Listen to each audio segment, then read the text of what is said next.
Assalamualaikum and hi everyone. So this is a video for chapter 5 hydrocarbons.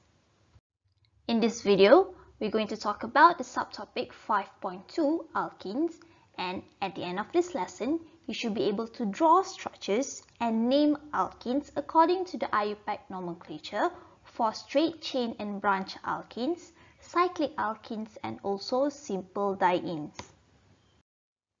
Before we go further on the nomenclature of alkene, so let's take a look on what is alkene.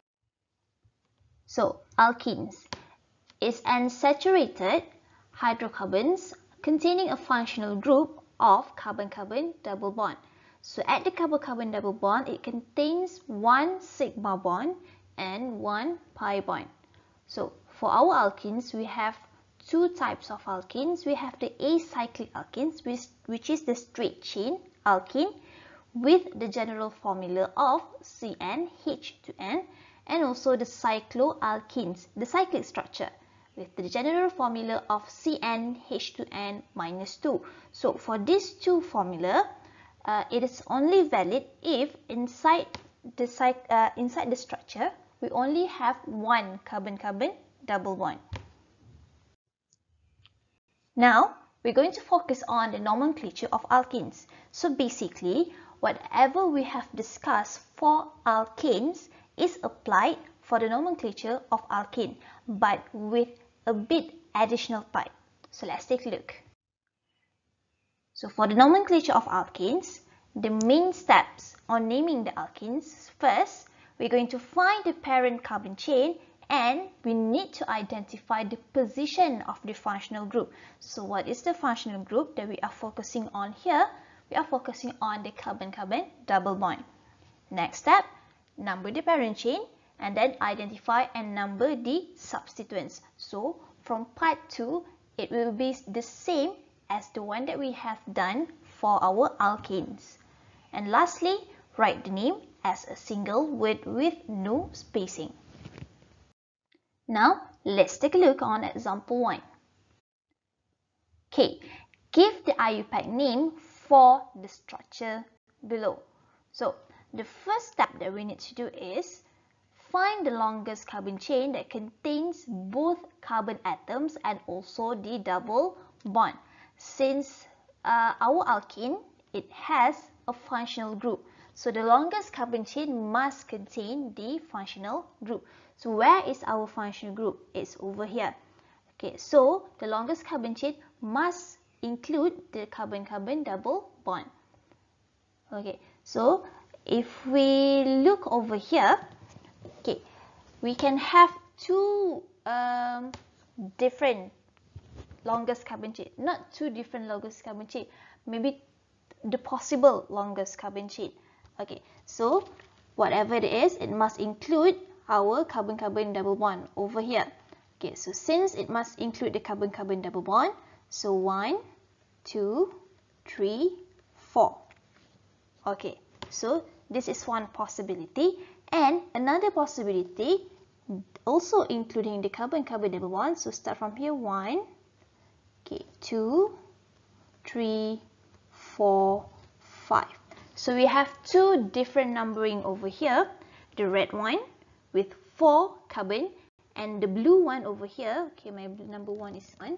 Okay, the blue one over here, okay, with 5 carbons. So the one which has the longest carbon chain, okay, will be our parent chain. So this will be our parent chain, the blue color one. Okay, now, so let me erase the number over here. Okay, so this is just to determine what is the longest carbon chain. So after we determine that, we have the parent name. So we have 5 carbon. We will have pentene. Okay, so let me just write down over here.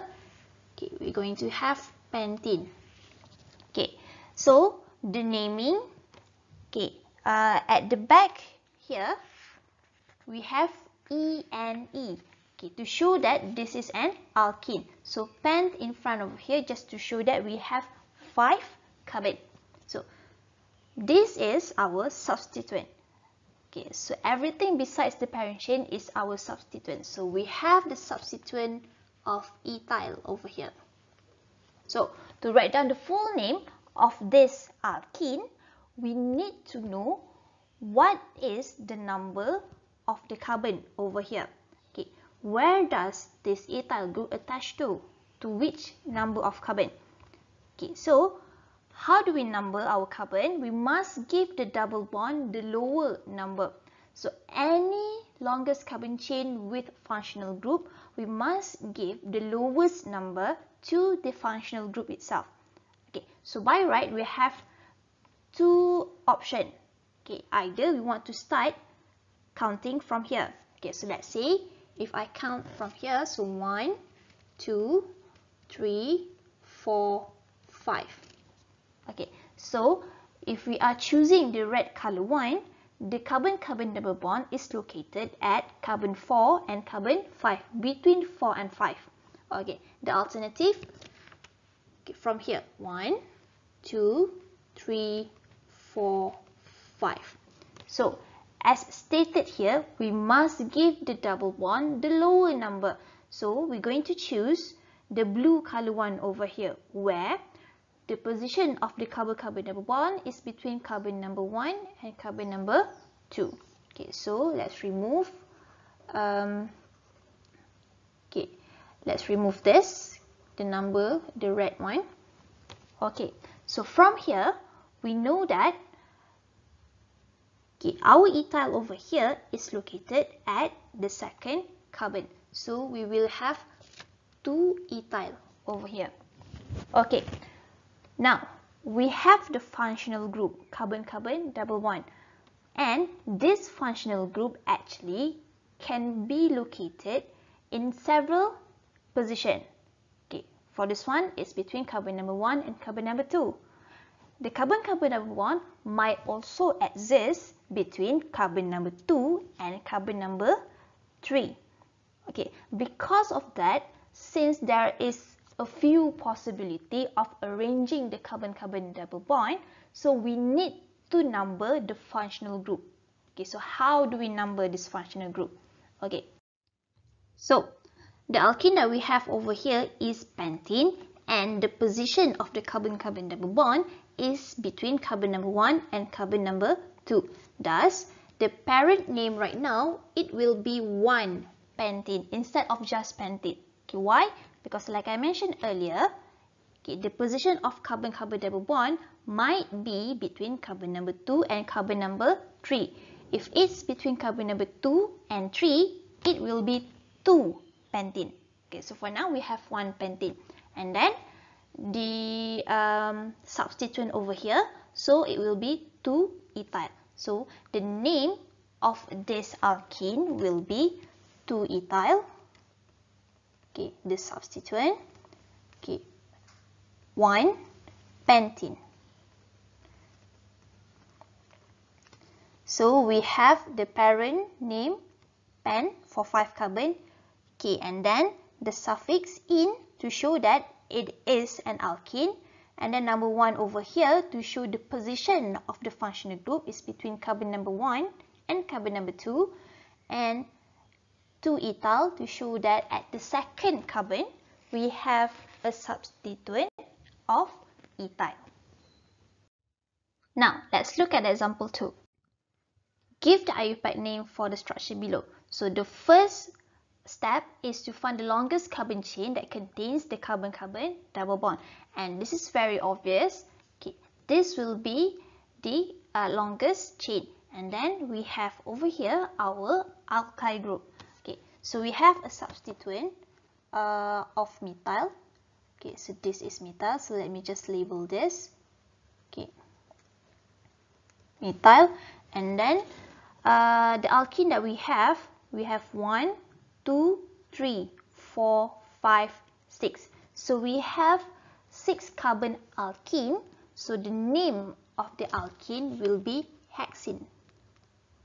Okay, now we need to determine the position of the functional group.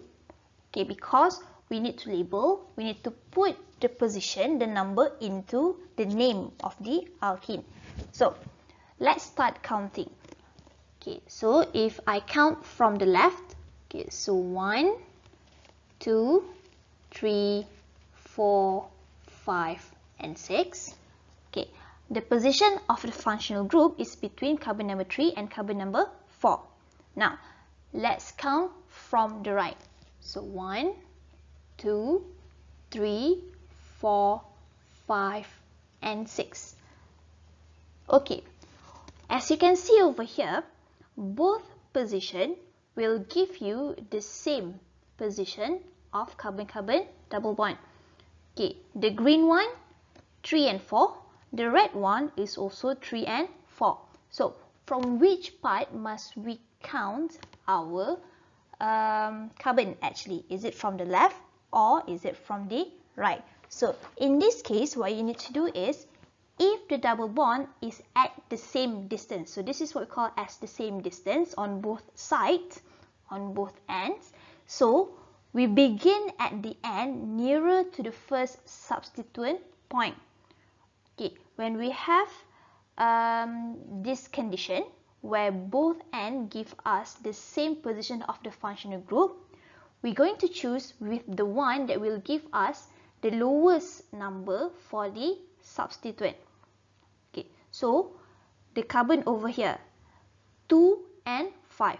So automatically we know that the number 2 is lower over here. So instead of using the red color one numbering, we're going to use the green colored one over here. Okay, so let me erase the red color one. So automatically now we can fill in the name. Okay, for the parent name, it will be 3-hexene because the carbon-carbon double bond located at the third carbon. Okay, and then our methyl, our substituent, will be 2-methyl because it is bonded to the second carbon. So what will be the name of this compound? So the name will be 2-methyl 3-hexene. Okay, so if you have more than one substituent, so you will follow as the one that we did for alkene. Okay, and also if you have a branching in your alkene, it will follow the one that we have discussed for alkenes. The naming that we have discussed so far, if we have only one carbon-carbon double bond inside an alkene. But what if we have more than one? So now we're going to look on the nomenclature of dienes. So for your syllabus, we limit the number of carbon-carbon double bond inside our structure as much as 2. Only 2 carbon-carbon double bond. And we call it as dienes. Okay, so we straight away go to example 3. So give the IUPAC name for the structure below. So as you can see from this structure, we have over here 2 sides of carbon-carbon double bond. So when you have 2 sides of carbon-carbon double bond, okay, we're going to slightly change the parent name. Okay, so before this, okay, the parent name is still the same, 1, 2, 3, 4. So we're going to have but. Okay, but if we only have one carbon-carbon double bond, we will name it as butene. Okay, if we have over here one carbon-carbon double bond. Okay, but right now, how many carbon-carbon double bond do we have? We have 2. So since we have 2 over here, okay, the name will be butadiene. Okay, there is an addition of the word di over here. Okay, so let me use the color green. Okay, we add di over here. Di to show that you have 2 carbon-carbon double bond. And if let's say inside your structure you have 3 carbon-carbon double bond. Okay, so for example, in an 8 carbon alkene, so 8 carbon will be octane. Okay, but you have 3, so octatriene. if you have 3 carbon-carbon double bond. Okay, but for this structure, we're going to use this name. It will be butadiene. Okay, so we still need to number the position of the functional group. So we're going to give the lowest position, okay, the lowest number for the functional group. So 1, 2, 3, 4. If it's from the left, and then if it's from the right, 1, 2, 3, 4. So if you look over here, from the left we have 1 and then 3. From the right also we have 1 and 3. And we don't have any substituent over here. So it's the same. Okay. So the most important thing is here, you need to know the numbers where the carbon-carbon double bond start. It started at carbon number 1 and carbon number 3. Okay, why this is important? Because when naming the alkene, the diene over here, we need to state the position of the carbon-carbon double bond. So it will be 1, 3 because 2 numbers separated by commas. Okay, and then and hyphen over here, butadiene.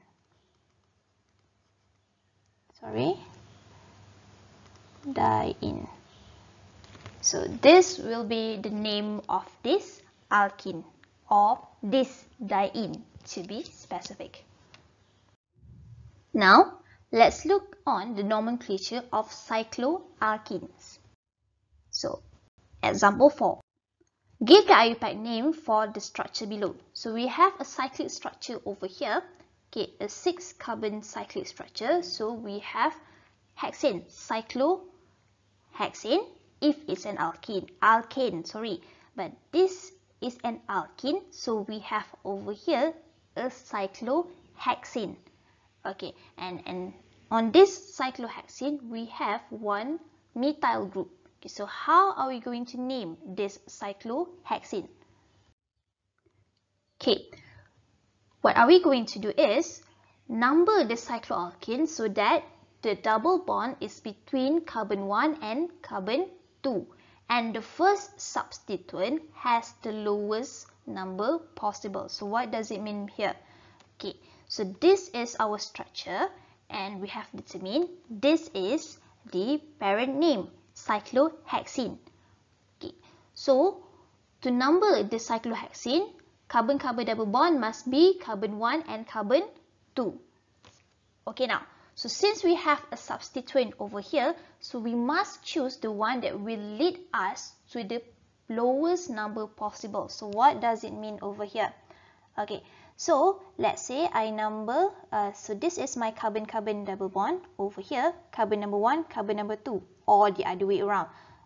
Okay, so let's say I put this as carbon number 1. So this is 1, this must be 2, 3, 4, 5, and then 6. Okay, can I have a different arrangement? Yes. So instead of the bottom one over here, I put as 1. Okay, I put this one. Okay, the red color one here is 1, 2, 3, 4, 5, and 6. So how do we determine which one is the correct order? Okay, so we only need to focus on the substituent over here, the location of the substituent. Okay, the carbon bonded to it. So the blue color one will give us the position 2 and the red color one will give us the position 1. So as stated over here, the first substituent must have the lowest number possible. So that's why we will choose the, we're going to choose the red color numbering. So we can erase all of this. So our methyl is located at the first carbon. So since inside this cyclic structure we only have one the carbon-carbon double bond, so we don't have to number the position of the carbon-carbon double bond because it will always be number 1 and number 2 unless you have more than one. If you have more than one carbon-carbon double bond, you need to number it. But if you only have one inside a cyclic structure, So automatically it will be carbon number 1 and carbon number 2. So now straight away we can name this structure. Okay, so what will be its name? So methyl at carbon number 1, so it will be 1-methyl. And then like I mentioned before, we don't have to number the position of carbon-carbon double bond, straight away to the name of the alkene, which is cyclohexene. So the structure given is 1-methyl cyclohexene. So that will be all for the short explanation on how to name our alkenes, cycloalkenes, and also dienes. Thank you for listening attentively until the end. Until we meet again on the next video. Thank you guys.